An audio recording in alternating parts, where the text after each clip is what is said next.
Boa noite a todos, agradecidos a Deus por estarmos mais uma vez juntos nesse encontro e para darmos início às nossas reflexões, vamos ver no prefácio do Evangelho segundo o Espiritismo, um prefácio que é uma mensagem do Espírito da Verdade, em que nós temos os Espíritos do Senhor, que são as virtudes dos céus, como um imenso exército que se movimenta ao receber a ordem de comando, espalham-se sobre toda a face da terra.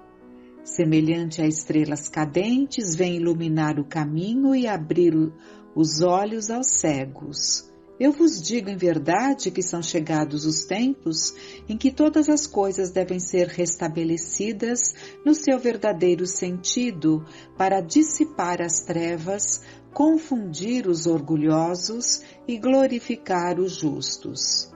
As grandes vozes do céu ressoam como o toque da trombeta, e os coros dos anjos se reúnem. Homens, nós vos convidamos ao divino concerto. Que vossas mãos tomem a lira, que vossas vozes se unam e, num hino sagrado, se estendam e vibrem de um extremo do universo ao outro. Homens, irmãos amados, estamos juntos de vós, amai-vos também uns aos outros e dizei do fundo de vosso coração, fazendo a vontade do Pai que está no céu: Senhor, Senhor, e podereis entrar no reino dos céus. O Espírito da Verdade. Então, com essa mensagem que soa como uma prece, como um convite palpitante, para que nós percebamos o que está acontecendo, o que tem acontecido aos tempos do Consolador. E de mãos dadas, que possamos cada um de nós, fazendo a nossa parte, nos unirmos a essas vozes, nos unirmos a esse divino concerto, com a nossa ínfima parte, mas que parta do nosso coração, da nossa boa vontade e da certeza de que temos muitos que vibram por todos nós, para que consigamos juntos caminharmos no amai-vos também uns aos outros, como ele termina dizendo, e dizei do fundo de vosso coração, fazendo a vontade do Pai que está no céu: Senhor, Senhor, e podereis entrar no reino dos céus. No reino dos céus, o Espírito da Verdade. E nós, na semana passada, falávamos sobre as materializações e terminamos falando ali das materializações em que o Chico Xavier era o médium que doava abundantemente o ectoplasma. E as materializações ocorridas por intermédio dele, através dos fluidos que ele emanava, eram muito consistentes, eram aparências ali muito marcantes e temos ali, nos contam, está registrado nos livros, materializações de André Luiz, materializações da mãe do Chico, de Sheila e de Emmanuel. É essa que nós vamos ver alguma coisa que o Arnaldo Rocha, que estava presente nesse dia específico, ele nos fala. A materialização de Emmanuel foi magnífica. Emmanuel é um belíssimo tipo de homem. Atlético, alto, provavelmente 1,90 m, então ele aparece nessas condições. 1,90 m de altura, sua voz clara e forte, barotinada, suave, mas enérgica, impressionou-nos muito. O andar e os gestos elegantes, simples, porém aristocráticos. No grande e largo tórax, um luzeiro multicolorido. Na mão direita erguida, trazia uma tocha luminescente. Sua presença sempre irradiava paz, harmonia, beleza e felicidade. E ele se materializou mais de uma vez nessas reuniões, mas houve ali um determinado dia em que foi a sua última materialização. E ele disse aos que estavam presentes: amigos, a materialização é fenômeno que pode deslumbrar alguns companheiros e até beneficiá-los com a cura física. Porque era comum, né, o espírito materializado proceder a tratamentos que curavam ali os presentes que traziam dificuldades orgânicas. Mas voltando aqui às palavras de Emmanuel, todavia,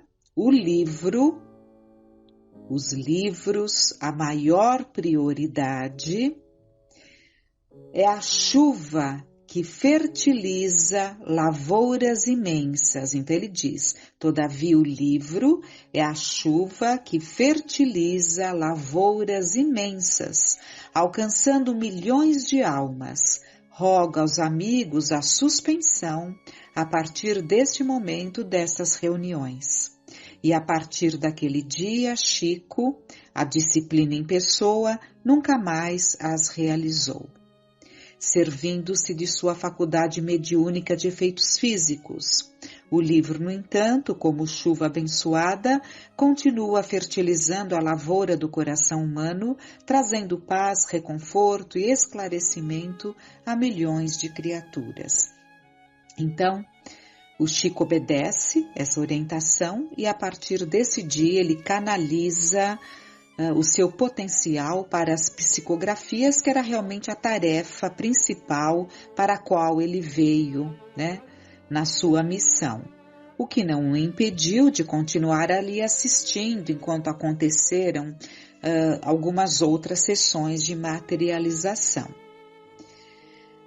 E vamos pegar então, muito interessante, no livro Emmanuel. O livro chama-se Emmanuel, é do próprio Emmanuel, porque são mensagens psicografadas, né? E trazidas, que vêm dele, vieram pelo Chico, né? Assinadas Emmanuel. E quem faz o prefácio desse livro, Emmanuel, é o próprio Chico.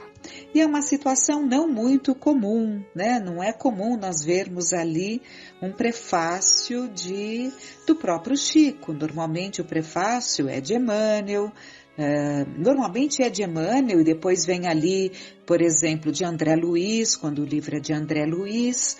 Aqui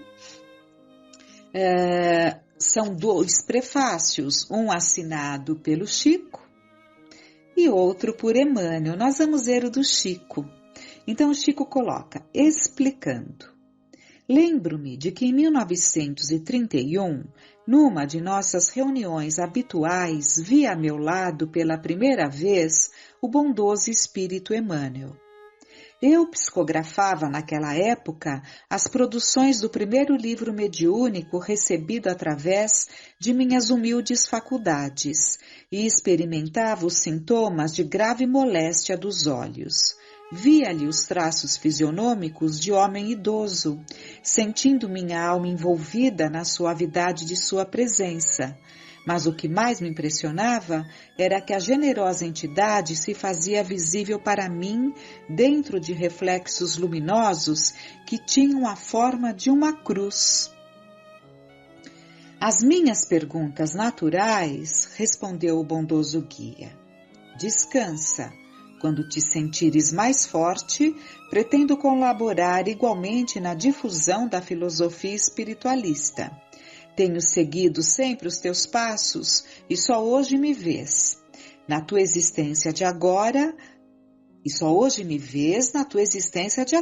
mas os nossos espíritos se encontram unidos pelos laços mais santos da vida, e o sentimento afetivo que me impele para o teu coração tem suas raízes na noite profunda dos séculos. Essa afirmativa foi para mim imenso consolo.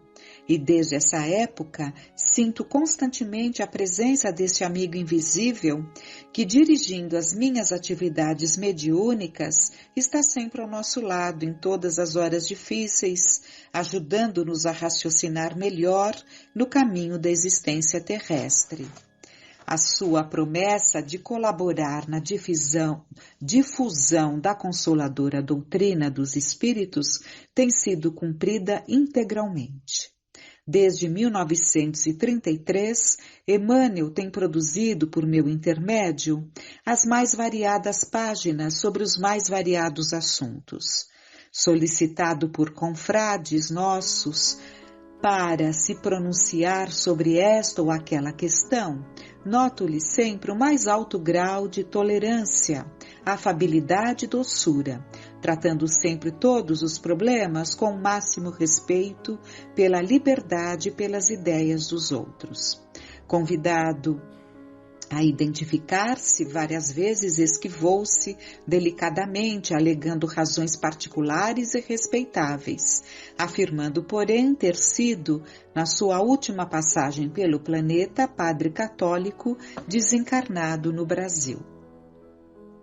Levando as suas dissertações ao passado longínquo, afirma ter vivido ao tempo de Jesus, quando então se chamou Públio Lentulus. E, de fato, Emmanuel, em todas as circunstâncias, tem dado a quantos o procuram os testemunhos de grande experiência e de grande cultura. Para mim, tem sido ele de incansável dedicação. Junto do espírito bondoso daquela que foi minha mãe na terra, sua assistência tem sido um apoio para meu coração nas lutas penosas de cada dia. Muitas vezes, quando me coloco em relação com as lembranças de minhas vidas passadas e quando sensações angustiosas me prendem o coração, sinto-lhe a palavra amiga e confortadora. Emmanuel leva-me então às eras mortas e explica-me o grande e pequeno porquê das atribulações de cada instante. Recebo invariavelmente com a sua assistência um conforto indescritível. E assim é que renovo minhas energias para que a tarefa espinhosa da mediunidade, em que somos ainda tão incompreendidos, e assim é que renovo minhas energias para a tarefa espinhosa da mediunidade em que somos ainda tão incompreendidos. Alguns amigos, considerando o caráter de simplicidade dos trabalhos de Emmanuel, esforçaram-se para que este volume despretensioso surgisse no campo da publicidade. Entrar na apreciação do livro em si mesmo é coisa que não está na minha competência. Apenas me cumpri o dever de prestar ao generoso guia dos nossos trabalhos a homenagem do meu reconhecimento com a expressão da verdade pura, pedindo a Deus que o auxilie cada vez mais, multiplicando suas possibilidades no mundo espiritual e derramando-lhe na alma fraterna e generosa as luzes benditas do seu infinito amor. Pedro Leopoldo, 16 de setembro de 1937. Francisco Cândido Xavier. Então, é o prefácio feito pelo próprio Chico, num livro em que, a pedido ali dos companheiros queridos, colocam mensagens de Emmanuel e montam este livro Emmanuel. E colocam também um prefácio do próprio Emmanuel, a tarefa dos guias espirituais. Os guias invisíveis do homem não poderão de forma alguma afastar as dificuldades materiais dos seus caminhos evolutivos sobre a face da Terra. Então, nós temos ali o espírito protetor, chamado anjo da guarda, nós temos aqueles que nos protegem, que nos auxiliam. No entanto, eles não podem nos afastar das situações pelas quais nós temos que passar. É isso que foi dito. de forma alguma afastar as dificuldades materiais dos seus caminhos evolutivos sobre a Terra. O espaço está cheio de incógnitas para todos os espíritos. Se os encarnados sentem a existência de fluidos imponderáveis que ainda não podem compreender, os desencarnados estão marchando igualmente para a descoberta de outros segredos divinos que lhes preocupam a mente. Quando falamos, portanto, da influência do Evangelho nas grandes questões sociológicas da atualidade, apontamos às criaturas o corpo de leis pelas quais devem nortear as suas vidas no planeta. O chefe de determinados serviços recebe regulamentos necessários dos seus superiores, que ele deverá pôr em prática na administração. Nossas atividades são de colaborar com os nossos irmãos no domínio do conhecimento desses códigos de justiça e de amor, a cuja base viverá a legislação do futuro. Os espíritos não voltariam à Terra apenas para dizerem aos seus companheiros das beatitudes eternas nos planos divinos da imensidade. Todos os homens conhecem a fatalidade da morte e sabem que é inevitável a sua futura mudança para a vida espiritual. Todas as criaturas estão assim fadadas a conhecer aquilo que já conhecemos. Nossa palavra é para que a Terra, então não é exatamente para falar que todos retornarão ao plano espiritual, porque o homem sabe disso, né? Que retornará ao plano espiritual, mesmo que ele até desconheça muita coisa. Então, o que ele diz? Nossa palavra, então aquelas vozes dos céus que nós acabamos de ver ali no início como prece, né? Nossa palavra é para que a Terra vibre conosco nos ideais sublimes da fraternidade e da redenção espiritual. Se falamos dos mundos felizes, é para que o planeta terreno seja igualmente venturoso. Se dizemos do amor que enche a vida inteira da criação infinita, é para que o homem aprenda também a amar a vida e os seus semelhantes. Se discorremos acerca das condições aperfeiçoadas da existência em planos redimidos do universo, é para que a Terra ponha em prática essas mesmas condições. Os códigos aplicados em outras esferas mais adiantadas, baseados na solidariedade universal, deverão, por sua vez, merecer aí a atenção e os estudos precisos. Então, esse é o foco, esse é o enfoque, especialmente nesses tempos que vivemos, aos tempos do Consolador, em que essas vozes nos falam, essas vozes nos gritam. O orbe terreno não está alheio ao concerto universal de todos os sóis e de todas as esferas que povoam o ilimitado. Parte integrante da infinita comunidade dos mundos, a Terra conhecerá as alegrias perfeitas da harmonia da vida. E a vida é sempre amor, luz, criação, movimento e poder. Os desvios e os excessos dos homens é que fizeram do vosso planeta a mansão triste das sombras e dos contrastes. Fluidos misteriosos ligam a Deus todas as belezas da sua criação perfeita e inimitável. Os homens terão, portanto, o seu quinhão de felicidade morredoura quando estiverem integrados na harmonia com o seu Criador. Os sóis mais remotos e mais distantes se unem ao vosso orbe de sombras através de fluidos poderosos e intangíveis. Há uma lei de amor que reúne todas as esferas no seio do éter universal. Como existe essa força ignorada de ordem moral, mantendo a coesão dos membros sociais nas coletividades humanas. A Terra é, pois, componente da sociedade dos mundos.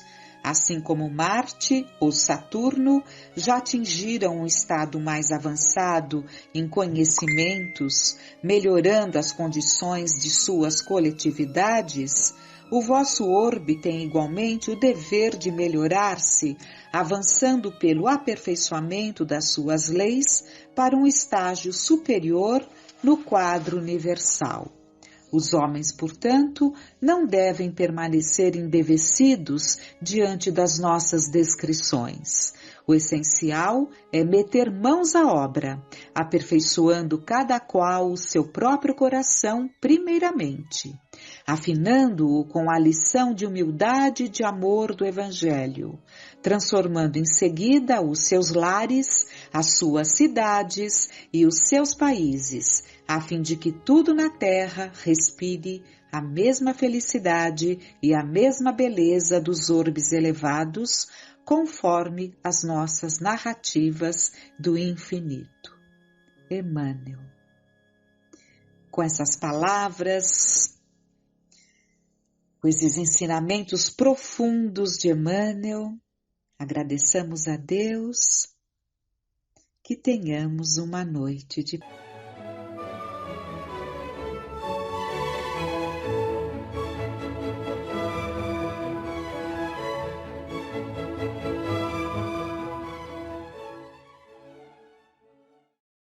Olá a todos, vamos agradecendo a Deus, a Jesus nosso Mestre, a Frei Fabiano de Cristo, aos Espíritos amigos, por mais esse dia. Que Deus nos abençoe, nos ampare, nos fortaleça. Na semana passada nós estávamos falando sobre o orgulho, sobre a vaidade, a humildade, e vimos que a maior parte dos nossos males, das nossas angústias, tem a sua raiz ali no orgulho, né? E o orgulho nos leva a termos uma visão sobre nós mesmos acima daquilo que de fato nós somos, em que podemos nos considerar superiores àqueles com os quais convivemos. E nós vimos o quanto o orgulho ele exige de nós, ele nos convida a esse olhar bastante atento, corajoso, sincero, para que nós possamos perceber como nós somos, quem nós somos, né? Como foi dito na semana passada, para não nos acharmos nem melhores nem piores do que ninguém. E o livro As Dores da Alma, que é pelo Espírito Hamed, ele também fala um pouquinho sobre orgulho. Ele nos diz: desprezar é sentir ou manifestar desconsideração por alguém ou por alguma coisa. Portanto, é uma atitude sempre inadequada nas estradas da nossa existência evolutiva. Menosprezar é um sentimento pelo qual nos colocamos acima de tudo e de todos, avaliando com arrogância os acontecimentos e os fatos do alto da torre do castelo do nosso orgulho. A nenhuma coisa ou criatura deve-se atribuir o termo desprezível, pois tudo que existe sobre a terra é criação de Deus. Logo, é útil e proveitosa, mesmo que agora não possamos compreender o seu real significado. Talvez não entendamos de imediato o nosso papel na vida, mas podemos ter a certeza de que todos somos importantes e todos fomos convocados a dar a nossa contribuição ao universo. Então ele deixa claro que todos nós estamos ali ligados, né? Que todos, humanos ou não, há uma função ali no universo, né? E que nós lembramos até do Pai Nosso, quando fala Pai Nosso, né? Ele é meu Pai, Ele é pai daquele que eu amo, Ele é pai daquele que tem dificuldade, Ele é pai do vizinho. Então é um Deus que é pai de todos nós. Então, e também que todos nós temos a nossa tarefa, né? A cada um de nós existe ali a confiança desse Deus, desse Pai, que é justiça, mas também é misericórdia, né? Que educa, né? Que nos orienta, que nos ampara. Então é importante até pensarmos o que eu tenho feito ali na minha existência, né? O que a vida, o que Deus espera de mim. E essa preocupação, ela às vezes é tão grande com aquilo que nós gostaríamos de fazer, com aquilo que nós ainda não temos, ainda não conseguimos. Mas o primeiro passo seria percebermos aonde nós já estamos, o que é que nós já temos, qual é a família em que eu estou, qual é a profissão que eu estou, qual o meio que vivo, e fazermos o melhor que pudermos onde nós já estamos. E não pensarmos somente naquilo que nós gostaríamos de ser, gostaríamos de ter, onde gostaríamos de estar. Ele diz: a cada instante estamos criando impressões muito fortes na atmosfera espiritual, emocional, mental e física da comunidade onde vivemos. Todo o envolvimento na vida tem um propósito determinado, cujo entendimento, além de esclarecer nosso valor pessoal, favorecerá o amor, o respeito, a aceitação de cada um de nossos semelhantes. Então, à medida que nós temos essa noção, essa ideia de que a todo instante nós estamos criando impressões, junto conosco nós estamos levando a nossa vibração, o nosso pensamento, nós estamos influenciando.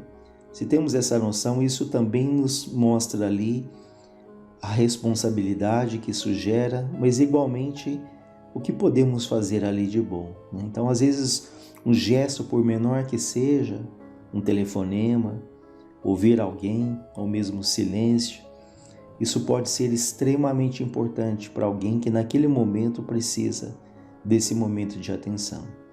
Então, para nós talvez seja uma coisa muito pequena, pouco relevante, mas como ele diz, a todo momento nós estamos influenciando. E o oposto também é verdadeiro. Às vezes uma atitude que aparentemente ninguém vê, a atitude silenciosa, ela também pode influenciar alguém negativamente, porque os outros podem, mesmo que a gente não queira, mesmo que nós não tenhamos essa intenção, a todo momento nós podemos ser espelhos ali, né? Ou positiva ou negativamente. E é o que ele diz, que esse nosso envolvimento na vida, se percebermos ali então o valor que tem ali a nossa presença, isso vai ajudar a desenvolver também um amor, um respeito e a aceitação dos nossos semelhantes. Tanto que o Frei Fabiano, ele fala sobre isso, sobre a tolerância, em que ele diz: aceitar os outros como os outros são. Isso é tolerância. Não tenho o direito de exigir que os outros se enquadrem perfeitamente no meu modelo de vida. Tolerar para respeitar. Respeitar para compreender. Compreender para amar. Então, muito interessante isso, porque o que dificulta em grande parte as nossas relações é ali o nosso orgulho, a nossa vaidade. Queremos exigir que os outros se enquadrem, como ele diz aqui, no nosso modo de ser. E nós pensamos, como eu vou conseguir amar um dia? Esse amor mais puro, mais profundo. Mas é bem interessante essa colocação dele, em que ele deixa claro que antes do amor, nós temos que respeitar. E antes do respeito, nós temos que tolerar. Então, uma meta pode ser tolerar para respeitarmos, e do respeito, sim, o amor.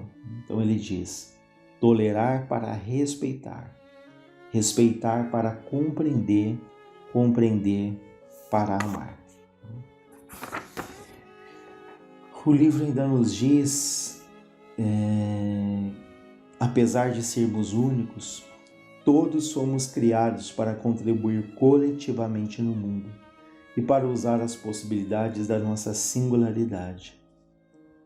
Nosso orgulho quer transformar-nos em super-homens, fazendo-nos sentir heroicamente estressados, induzindo-nos a ser cuidadores e juízes dos métodos de evolução da vida excelsa, e com arrogância nomear os outros como desprezíveis, ociosos, improdutíveis e inúteis. Vejam que interessante, que o orgulho pode nos querer mostrarmos como heróis, aquelas pessoas que o todo o tempo estão estressadas, tanto que ele fala de os super-homens heroicamente estressados. Precisamos mostrar para o mundo que nós não paramos, que somos ativos, né? O problema é quando isso se transforma ali, esse heroicamente ativo se transforma em olhar para os outros e o tempo todo julgar que as pessoas são desprezíveis, que elas não trabalham, que elas não produzem, que elas não são úteis, né? Então viramos ali aquelas pessoas extremamente atarefadas, talvez até para fugir de nós mesmos, né? E a pandemia trouxe isso, ele nos obrigou a ter esse silêncio, né? Um pouco desse reencontro conosco mesmo, na medida em que tivemos mais tempo, talvez ficamos mais sozinhos. Então o orgulho pode nos transformar em pessoas heroicamente estressadas. Ele diz: nós poderemos agir no processo de formação e progresso das criaturas, nunca forçar o processo ou criticar o seu andamento. Ele quer dizer que nós podemos ajudar os outros, né? Mas que cada um ali tem o seu tempo, que ninguém pode forçar ali a evolução do outro. Tanto que a própria palavra ajudar, se pensarmos, é exatamente isso, ajudar.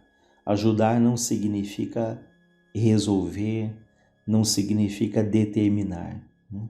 Porque talvez até com a melhor com uma boa vontade, nós queremos que as pessoas façam aquilo que julgamos que é o correto, né? Queremos que elas percebam determinadas coisas, mas como foi dito, cada um tem ali seu tempo, né? Cada um tem o seu período de maturação, de perceber, assim como tem muitas coisas que, se percebemos hoje, há tantas outras que nós ainda iremos aprender ao longo do tempo, ao longo das experiências que ainda nós passaremos, né? Então, por mais que nós amemos alguém, devemos ajudar, devemos ali estar do lado, mas cuidado para que nós não exijamos do outro uma atitude que talvez até nós ainda não tenhamos conquistado, né? Até porque isso gera ali frustrações constantes quando nós temos essa necessidade do controle da vida do outro, o tempo todo fiscalizando, julgando, cobrando, como se tivéssemos ali na mão uma verdadeira cartilha daquilo que é certo ou daquilo que é errado.